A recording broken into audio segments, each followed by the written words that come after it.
What do you think of China's promotion of 5G? Yeah, I think it was a very conscious decision by the Chinese government and the operators to be an early mover with 5G.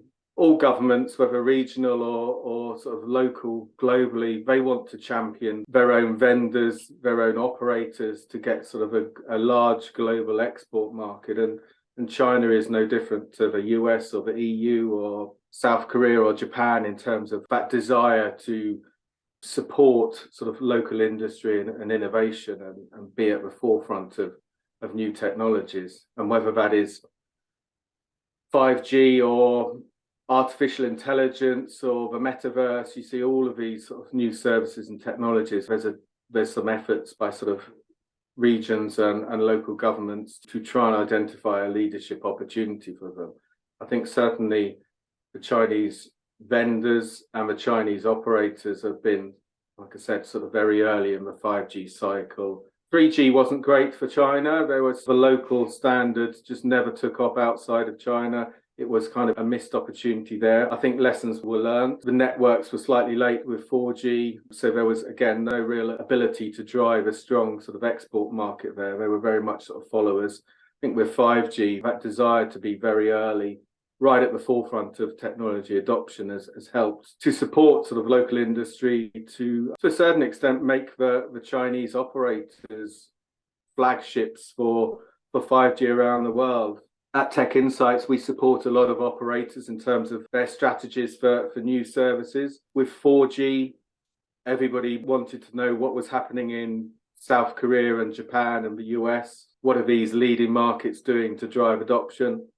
With 5G, we probably get more questions about what is happening in China than we do about sort of many other markets. And mainly, I guess, largely because of the strong sort of 5G enterprise service development. The Chinese operators have pushed significantly further beyond the consumer market than we've seen in too many other parts of the world.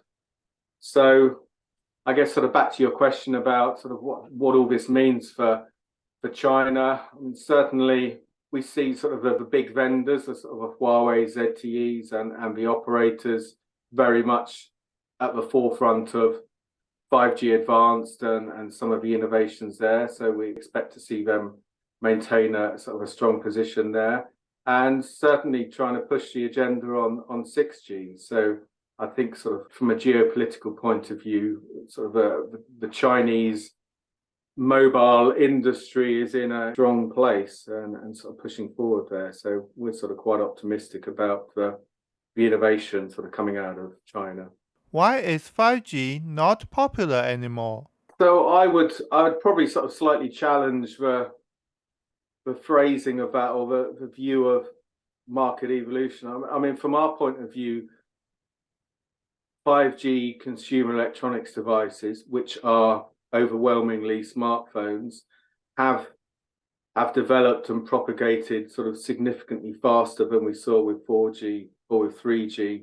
In the last quarter of 2022, sort of globally, we tipped over to more than half of all phone sales were 5G. And that's sort of 4 years after a technology launch. Many countries are probably more 2 to 3 years into their 5G journey. So the rate of sort of 5G's penetration into phone sales and smartphone sales has been significant. It has been faster than 4G. It's probably running 12 to 18 months ahead of where 4G was at its similar stage of evolution. We expect it's probably going to drop off a bit. It's probably, well, it's not going to carry on the meteoric rise that 4G had.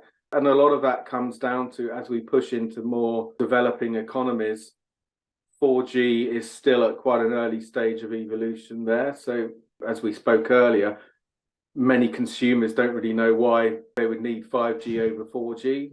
If I'm in Africa or Latin America or sort of other parts of the world, and a modest number of people have 4G phones, there's still a large upgrade cycle of 4G that still needs to happen before sort of the operators really sort of aggressively push 5G services there. So we expect 4G and 5G will coexist in a way that perhaps sort of 3G and 4G have kind of struggled to in recent years. So Yeah, I think we've been impressed by how rapidly 5G adoption has progressed globally.